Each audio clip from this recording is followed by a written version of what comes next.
everyone. I'm Natalia Bilbao, and here's what's happening in LA this week. With 1.8 million people calling it home, the San Fernando Valley is an important part of the city of LA.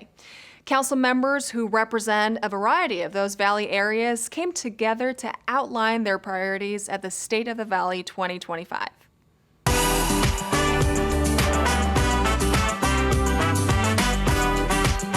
Today, you're at the State of the Valley. That's where we have the Los Angeles City Council members who represent the San Fernando Valley on a panel discussion. Y'all are excited about the Olympics. Not everybody in LA feels the same way. There's been significant criticism, skepticism about these games. You know, the '84 Olympics was great because it did turn a profit and it did provide benefits that have lasted to this day, where we have money from the LA '84 fund that has been funding youth programs up until today. And my hope is that LA 28 will yield a similar kind of thing. We built into the contract $160 million spend that they have to do for our youth. Well, having been in Los Angeles during '84, I remember being this young girl in the Northeast San Fernando Valley and feeling completely disconnected. When I think about how this Olympics is supposed to inspire and connect everyone from across the city, I want to make sure that every young person in our city feels connected and can touch it. You know, it's funny, when we started State of the Valley, there was nothing of its kind in the Valley. Nothing had just the council members that represent the San Fernando Valley. So it gives us this opportunity to engage with them. What is, I think, one of the biggest challenges facing Los Angeles is more affordable housing. A lot of us talk about the need for more housing, but we still make it really hard to build in LA. The average multifamily housing unit can take 4 years or more. Let's get the city out of its own way. Let's make sure that the city is doing everything to let private developers build the kinds of units we need here in LA. And of course, the end of LAHSA after 3 decades. And I think I probably speak for a lot of people that there's this feeling of, You want to talk about LAHSA? To quote my former dear colleague, Mr. Buscaino, signed the divorce papers. We can't continue to apologize for this broken system. The fact that when the audit revealed that LAHSA was in fact not accountable for their resources and they weren't able to track the spending. No one's cutting that cord. It continues to stew in the same rancid water and there's no changes. I don't understand why we are waiting. We keep looking at things and saying, okay, well, we're going to do this and that. We know LAHSA has failed. the immigration raids, arrests and deportations. You look at the numbers, it's honestly just a drop in the bucket so far. It's a drop in the bucket, but the chilling effect is not a drop in the bucket. The chilling effect is going to continue, and it's only going to amplify over time, and it's going to start having devastating effects. This is going to be a horrific stain on us. This administration needs to hear from business community. Businesses need to step up and say, these are our hardworking employees. This is what makes our economy run. It's not just about immigration. It's about fundamentally our democracy. What this administration is doing, I am very fearful of. The warrantless searches. We can have a reasonable immigration policy. We cannot allow our country to become undemocratic. May we all have a democracy by this time next year, at which point I look forward to seeing you all again. My thanks to you. My thanks to everyone here today. Thank you.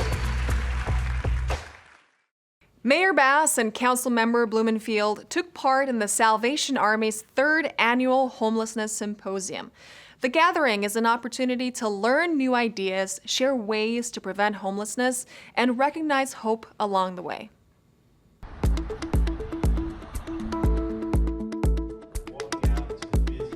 Today we're here at the Gibson Dunn offices in downtown LA. We're having our 3rd annual Homelessness Symposium, where we're here together with local community leaders, thought leaders, nonprofit organizations, engaging in the conversation about homelessness prevention and intervention, getting ideas and inspiration for how we can all be part of the solution.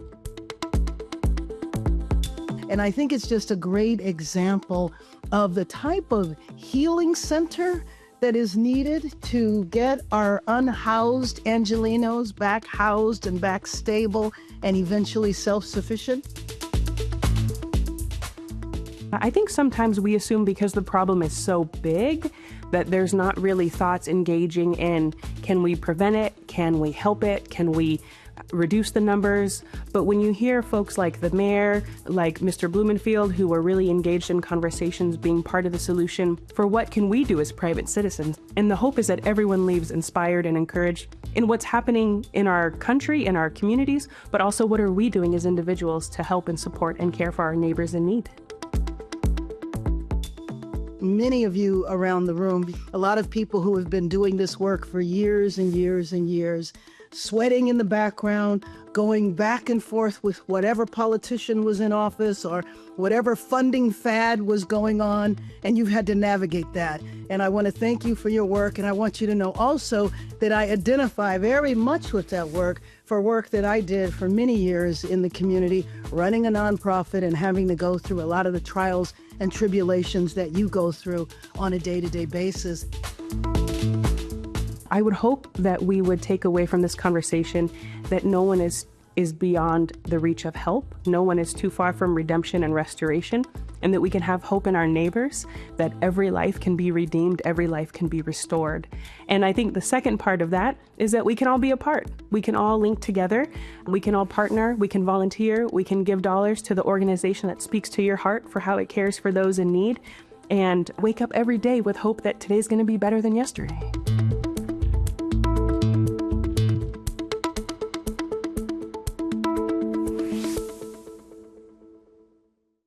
We're in the month of honoring Latino American heritage. Both the celebrations and a new art exhibition bear this year's theme, Viva la Resistencia.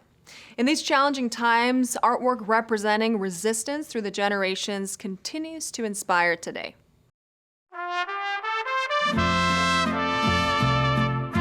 We're here at the City Hall forecourt to celebrate the start of Latino Heritage Month and the launch of our art exhibition on the third floor bridge, where we're exhibiting art, photography, paintings, exhibiting different types of resistance from different generations of Angelinos.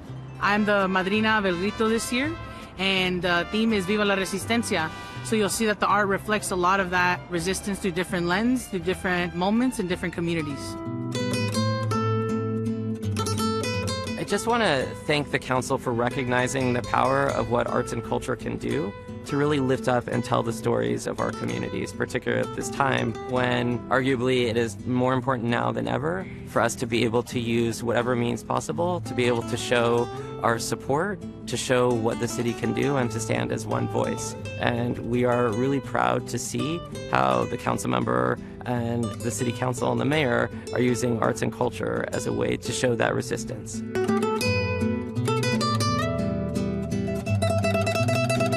It's very important to showcase the voices of all the artists and the sentiment that is currently going on in the community, and I feel the exhibition does that really well. I commend all the artists that are in the exhibition for using their gift as a voice to speak out for those who cannot speak. When people are looking at this work, to realize that this is someone's truth. I mean, this is coming out from someone who took the time to create this for someone to see, to learn from. You know, this is someone's truth that they're living in. Yo siempre he pensado que arte es el camino más directo a la liberación. Nos pueden quitar lo que sea, pero la expresión es lo que nos va a librar, es lo que va a dejar que podamos conectar con cada uno, es lo que nos conecta con gente alrededor del mundo, es lo que forma solidaridad, ¿no? En toda la opresión que ha pasado alrededor del mundo, siempre se ha visto y se ha quedado en el récord por el arte y la expresión de la gente, ¿no? Art has always been a form of resistance, and because of art, whether it's photography, whether it's paintings, whether it's poems, we have been able to learn about the different crises that have impacted our communities in the past and the different ways that people have resisted. So this art right here that we have today, and the theme of it, Viva la Resistencia, is to give light to what maybe people can't see in this moment, which is what does it look like to resist in the moment of art. Art tells the story, it tells the story of previous generations so that it helps also inspire future generations to fight and resist in whatever ways is beneficial to them. Viva la Resistencia! Lifting up some underserved communities is even more important during the back-to-school season. Councilmember Kern Price joined the Special Needs Network for the 20th year of helping out with resources and much-needed supplies.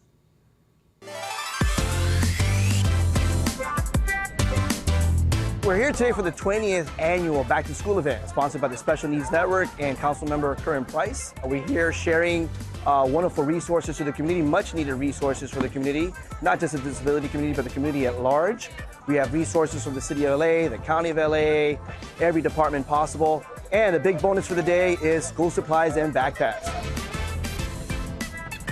This is a program that we're excited to do with the Special Needs Network, reaching out to the community, providing resources, because frequently our community is left out, especially when we're talking about green space, open space, the importance of good, healthy food. There are lots of community-based organizations, nonprofit organizations that are doing a tremendous job, and we need to lift them up.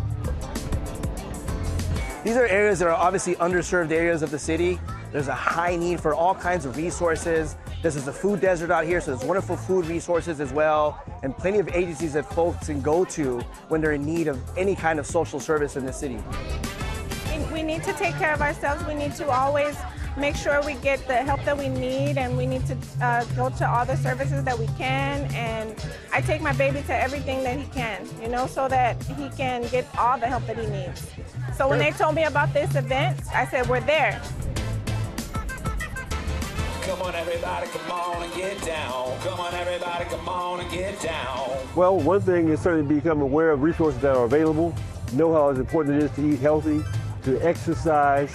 We've made some exciting improvements right here at South Park so people can enjoy the open space, enjoy the green space. And so we want to highlight that, celebrate that, and make sure that's available to our residents.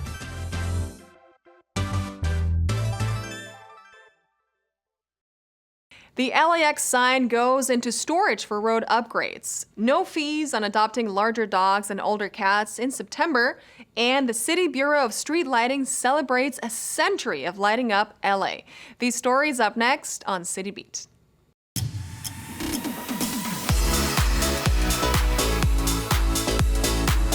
The landmark letters spelling out LAX, which have served as a welcome sign for travelers, are being removed and placed into storage by Los Angeles World Airport's LAWA.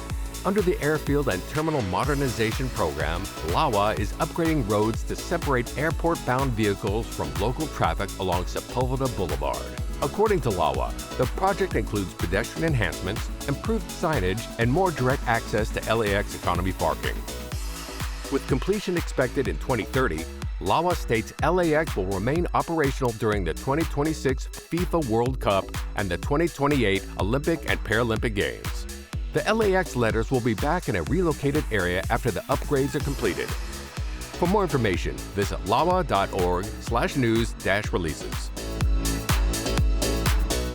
LA City Animal Services has partnered with the Paula Kent Meehan Pet Care Foundation to offer waived adoption fees during its Big Dogs and Grown-Up Kitties event. This adoption event is for medium and large dogs and for adult cats that are over 1 year old, who make up the majority of animals in LA shelters. Your new furry friend will already be spayed, neutered, vaccinated, licensed, and microchipped. The Big Dogs and Grown-Up Kitties adoption event takes place through September 30th at 6 LA City Animal Shelters. For more information, visit laanimalservices.com. LA City Bureau of Street Lighting is celebrating its 100th anniversary with the launch of a new online platform that maps the history of LA lights. According to the Bureau, the interactive map provides the location and context for historical and decorative streetlights across the city. In addition, the Bureau says the online platform charts the growth of the city through the design evolution of streetlights. The online map marks notable streetlight designs and the approximate spot of the first 7 streetlight masts in LA dating from 1882. For more information, visit lalights.lacity.org.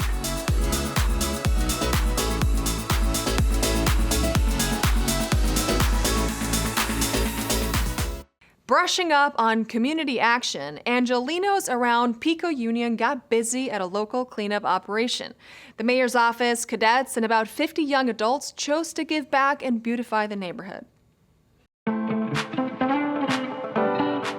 We're excited to have a community cleanup right here on Pico Boulevard. There's about 50, 60 kids here. LA cadets are here. LA Public Library is here. Our mayor's office is here. I think it's very important for young adults to be active in their community, and I think beautifying their community shows a lot of love. It increases community involvement and makes the streets seem more beautiful. Personally, I chose to decide to do the community cleanup, it's because I feel like sometimes places need it. Honestly, I think it's really important. I see it as a way to give something back to the world. And another reason, community hours. I can't tell you how many times I've done cleanups, but people will come up and thank you, and sometimes they step in, which is what we want. Community pride is so important. This is why we're doing this, to clean our community and make it shine. One of the best things about a community cleanup is that you can get the community and neighbors together. A lot of the times, as you know, in Los Angeles, nobody knows their neighbor. So these community cleanups are really the best way for us to gather with our old friends and meet new friends and extend our community and make it better. The library was invited to offer library cards to all of the volunteers here, and I think it's very important for them to become familiarized that there's a library in their community. Get people involved with reading and the literature and the wonderful things that the library has to offer.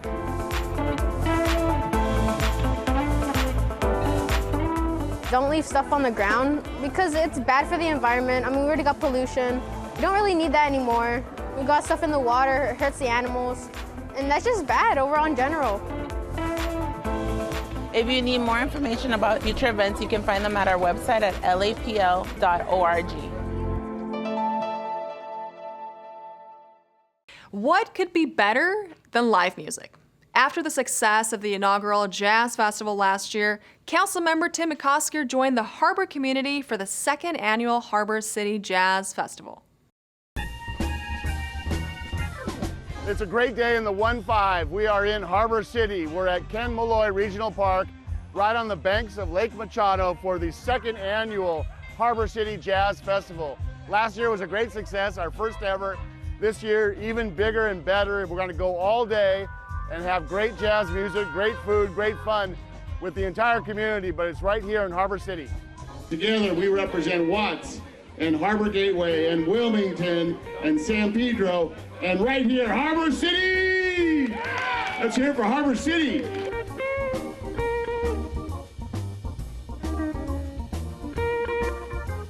There's many people to thank toward all our sponsors. That we had so many sponsors this year that made this more of a success. So we want to thank all of them, but most motivating thing that ever did was to get this started.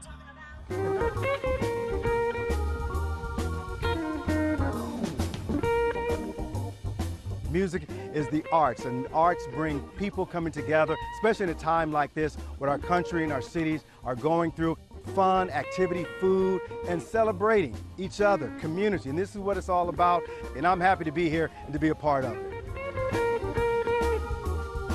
In the 1-5, we have events all across the district, from Watts to the waterfront, and we have these important summertime events especially so that we can activate our parks. It's so important to bring people out to the park so they can have fun and have healthy activities for the entire family. So something like this is free to come to. There's opportunities for food, there's opportunities for play. We have a kids play area, we have an adult area where they can get a beverage. This is a way to activate the parks and keep them safe. So right here in Harbor City, we want to make sure we're activating our parks and having events that are fun and healthy for the entire family.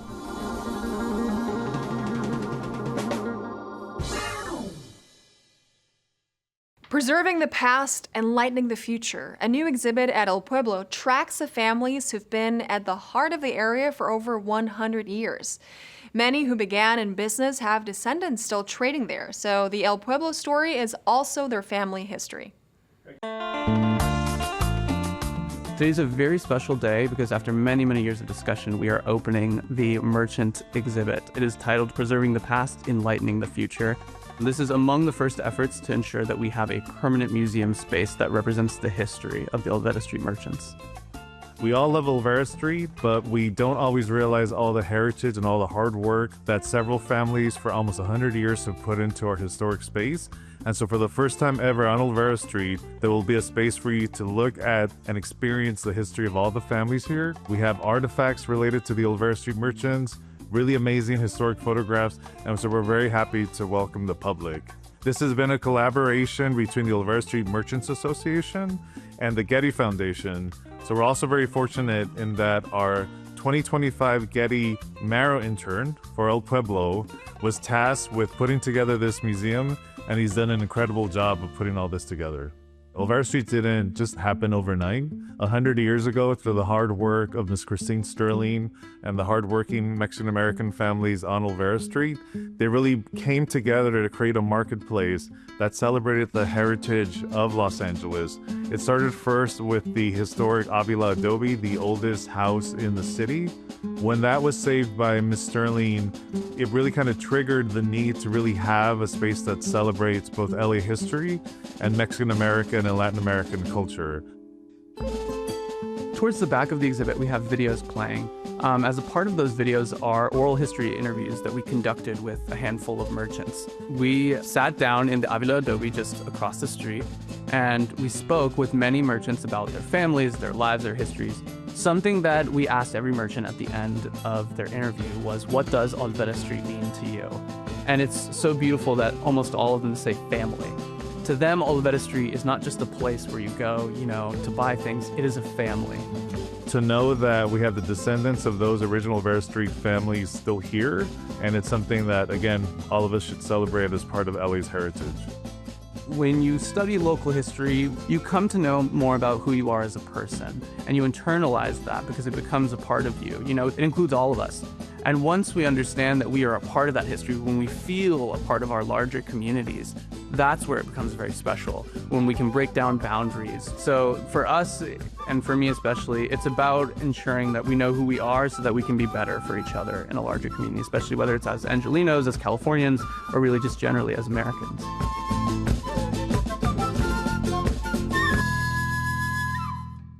In this week's feature story, Remembering 9/11, 3 of the 4 flights in the attack were bound for LAX.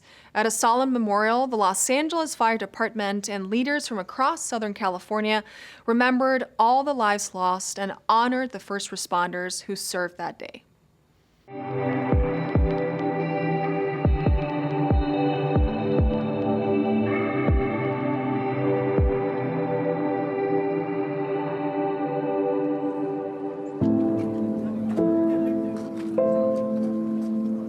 We're at the Frank Hodgman Memorial Training Center, and we're here to remember 9/11, 2001. 24 years ago, a tragedy happened that left a nation, country in awe. It's a really heavy event. The sound of 10 bells, the sound of taps. There is an actual piece of the World Trade Center here, 23 tons of steel that came from the rubble, and it's here on display as a beautiful and very somber and solemn reminder to all of the lives lost, and especially so many first responders who died in the line of service. I remember that day clearly. I was getting the kids ready for school, and it was just devastating. And there was a lot of fear.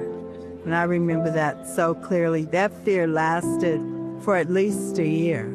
I think it's just a reminder to us that the people who put on those uniforms and the jobs that they do, that when we are running away from danger, they're the ones that are running to it.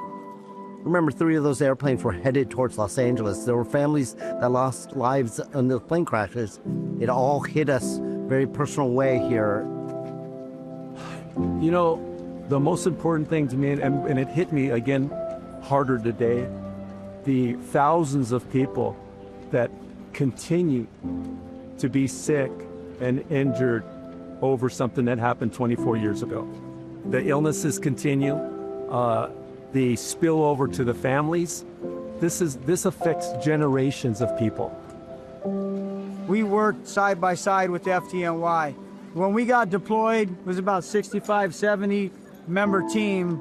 We were young guys back then, and we were asked to do it, so we felt honored to be part of that.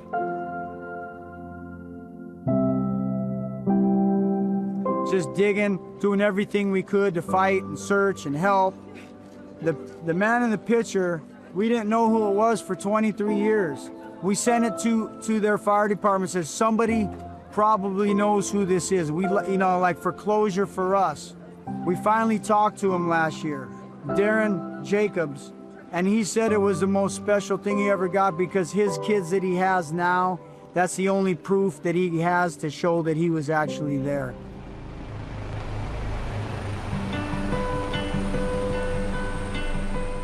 At the end of the day, for all of us, we're going to look back and see what was our legacy. The thing that you can't put a price on is the feeling that you get when you're able to help somebody. Thank you very much to all the first responders for putting their lives on the line to not only protect their families, loved ones, and the city and the community, but also standing as a beacon of hope and trust for all of us to know that there are individuals who will not let us fall through the cracks. I think it's important for the city and for the country to continue to uplift and remember what happened on 9/11. There were people that were born or they were little kids when this happened and don't know the impacts that this has had on our country, how it's changed laws, how it's changed budgets. And we have to remember not only that, but the heroes, the people who saved lives. So for me, it's important that we continue to uplift this history and this impact on our country so that everybody never forgets.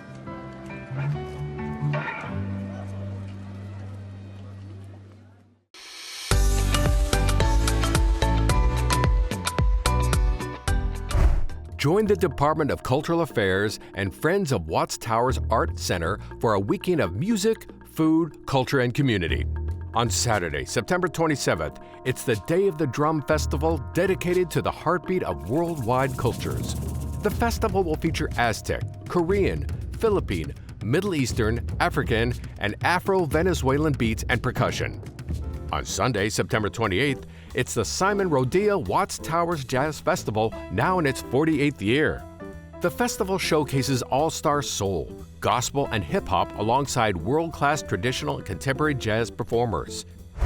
Head to Watts Towers Art Center for the Day of the Drum Festival on Saturday, September 27th from 10 a.m. to 6 p.m. and the Simon Rodilla Watts Towers Jazz Festival on Sunday, September 28th from 10 a.m. to 6 p.m. For more details, visit wattstowers.org.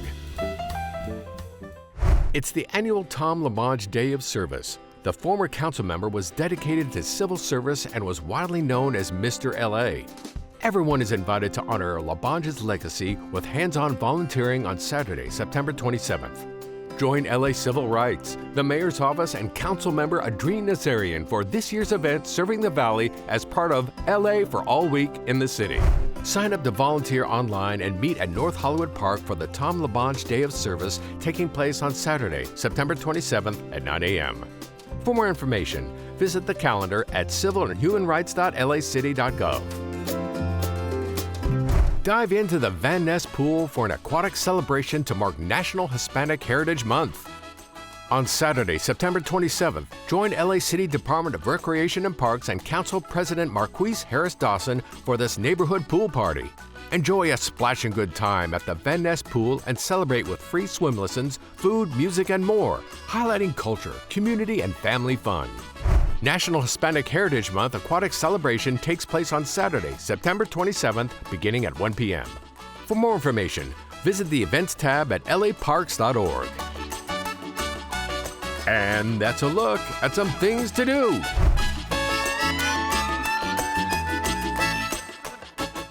And that's all for this week. I'm Natalia Bilbao, and from all of us here at LA This Week, thank you so much for joining us. Remember that you can watch us online anytime at lacityview.org, and we're also on Instagram, Facebook, X, and YouTube. See you next time for more LA This Week.